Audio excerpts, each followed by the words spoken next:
Donc, nous en sommes à redéfinir des variables, notamment la variable primary qui va donner la couleur primaire. Alors pour ça, je vais dans l'arborescence dans SCSS, et dans SCSS directement, j'ai Bootstrap Override que j'ouvre, et à la fin,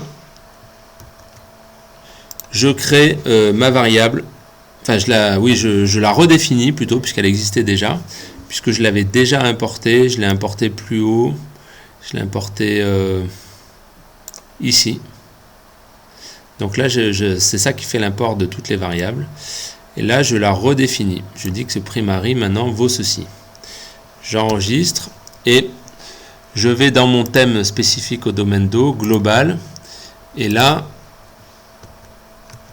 je vais lui dire que pour les éléments qui appartiennent à la classe demo-icône, eh bien, au survol et pour les éléments précédents, parce qu'en fait le glyph icône c'est un élément précédent, before, alors la couleur sera primary.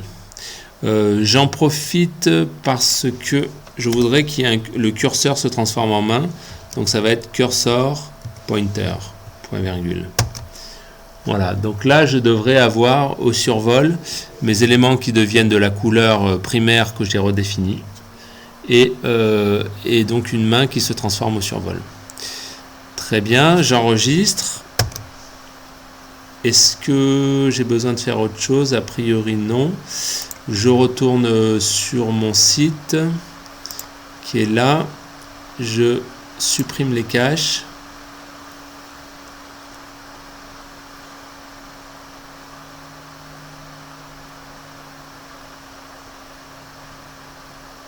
Voilà. Donc j'ai bien ma main qui apparaît et j'ai bien ma couleur primaire qui est appliquée au survol. Ok, tant que j'y suis, je vais enlever les choses inutiles, c'est-à-dire le haut gauche là. Alors ça va être dans configure bloc. Et je vais lui demander de ne pas afficher le titre. Je sauvegarde. Et ici, texte en haut à gauche, j'en ai pas plus besoin non plus. Donc là, je vais dans Edit. Et je supprime texte en haut à gauche.